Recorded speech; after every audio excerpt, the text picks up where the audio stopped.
Okay, so emotional eating. Let's talk about it because, oh my god, it's driving me crazy. Okay. I can't be the only person that works out 5+ days a week, tries to make the healthy decision. I stopped pretty much drinking sodas, juices, smoothie deliciousness, only to not really see much progress. And it's so frustrating.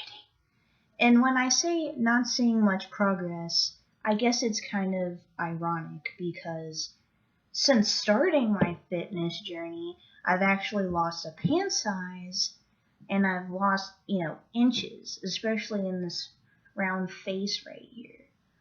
But it's like you see on Pinterest, or you see in the news, or you see in the magazines, oh, I was only working out for like 2 months and I lost 20 pounds. And I ask myself, how did that happen? Because I'm busting my ass and I haven't lost 20 pounds. In fact, I haven't lost any weight. That means zero weight. Not a single pound. In fact, I've gained like 5 pounds. And then whenever I see that I really haven't even lost any weight, and I know that weight's just a number and all that kind of stuff, but it's a psychological thing. You're putting in so much work and then the scale doesn't move at all, and you're like, oh my god, that's why people quit.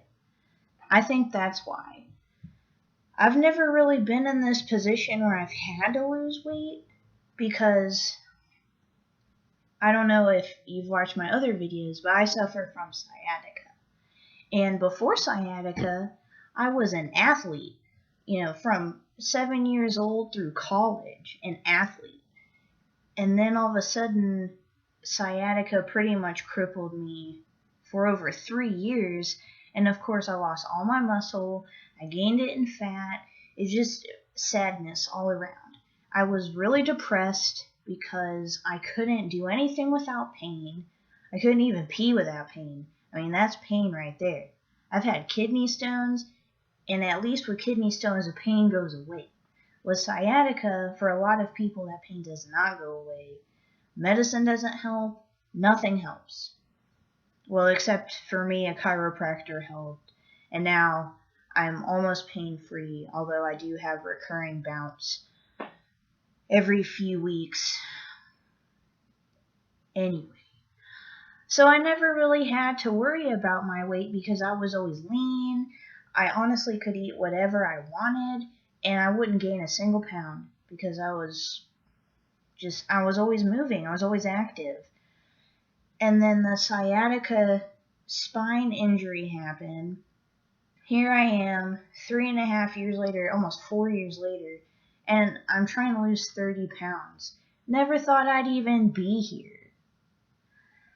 And I'm sure a lot of people with sciatica feel the same, that they never thought they'd see themselves in so much pain, trying to lose weight, trying to exercise, trying to get the body back that they had. And it's been a struggle. I think, as referring back to the beginning of the video, honestly, the hardest struggle for me has been emotional eating. And so, thank you, new Twitter follower. When I was hurt, the only thing that didn't make my body feel bad was eating. So I would basically be bedridden, so much pain. As I mentioned in another video about sciatica, my biggest mistake was I wasn't moving to promote the healing of my spine. So I'd just be in bed, miserable, just in so much pain. So I'd eat chocolate. I'd ask a family member to go get some fast food for me. I mean, it was not a good time. And I didn't realize it was even a habit until I started my fitness journey. And I realized that when I felt sad or angry or pretty much any negative emotion, I would eat. And I would spend, earlier that day, like an hour working out, doing HIIT, lifting some weights and dumbbells or running. And then I would just eat all of those calories back, plus some. And then I wouldn't see any results. And then, not seeing the results, I'd eat more. And while I don't consider myself obese at all, most people, they look at me and they don't even believe that I'm 160 pounds to begin with. But the psychological stuff is up there. It's still unhealthy. And I was reading this book today when I was at my local bookstore, and I saw that it was written by Bob Harper, and he really addressed the emotional eating that a lot of people struggle with. And some of those issues link back to childhood, absentee parents, maybe abusive parents. Some people were upset because they felt betrayed by someone else.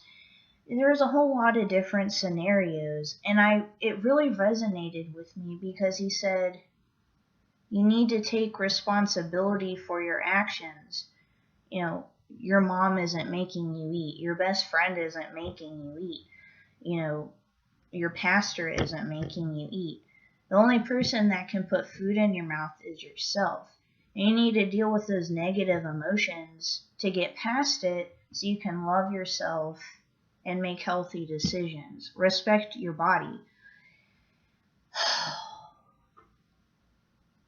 It's a lot easier said than done. I think, everyone has a different past. Everyone has struggles. And why do we use food as a crutch? I don't know. I guess because it can't criticize us. It can't make us feel shitty. I guess it laughs at our jokes. I don't know. But I can't be the only one that struggles with that. When I think to the psychological aspect of my emotional eating, I think a lot of it does stem from my childhood, but also being hurt for so long, being dependent on others when I was previously independent, that really took a toll on me. And I mentioned in a previous sciatica video, they don't really talk about the psychological aspects of dealing with disease or injury, things like that. But man, I don't really have words. All I know is it frustrates me, and I'm trying really hard to work on it.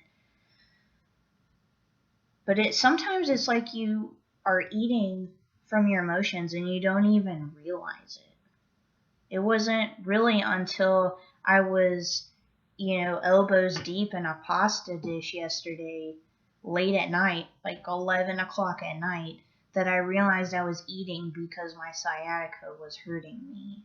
And the pain brought back, I think, that response of, well, if I eat, I'll feel better. And in reality, I didn't. So, that's a big obstacle. And I thought I'd just talk about it because I'm sure there's others out there that can relate. But how do you deal with it? I try to take it every day at a time, each decision at a time, actually. Do I want to eat these watermelon gummies? Yes, I do. Or do I want to drink a protein shake and feed my body something healthy? It's an everyday battle, and I feel really sorry for people that have struggled with weight their whole lives. Because there's Drew Manning said it best in his book that it's not just, oh, well, I'm going to make this decision to be healthy and then boom, you're skinny. There's a lot of emotional baggage and issues you have to deal with before you can really start loving yourself and wanting to make those decisions. So, let me know what your struggles are. Do you struggle with emotional eating? I can't be the only I know I keep saying this, but I can't be the only one that does. Even, I'm sure, thin people, which, I mean, a lot of people would consider me thin anyway, but thin people, overweight people, white people, black people, Asian people, I'm sure everyone, male or female, struggles with it at some point. So give me some encouragement. What do you do to deal with those obstacles? So just let me know in the comments. Don't forget to subscribe because I'll have more videos for you. You can follow me on Twitter at BinaryBombshell. You can follow me on Instagram or DeviantArt at Paralytic Process. I'm Daisy, and I hope you continue to follow me on my journey. I'm definitely looking forward to hearing what your journey is all about. So, y'all have a wonderful night. Stay cool, because it is definitely not cool where I am. Look, I got a haircut. I got a pixie cut for the first time in my entire life. It's a little slicked back right now, but oh my gosh, there's nothing on my neck, and I feel so much cooler. Anyway, thank you guys for all your support, and I'll talk to you soon.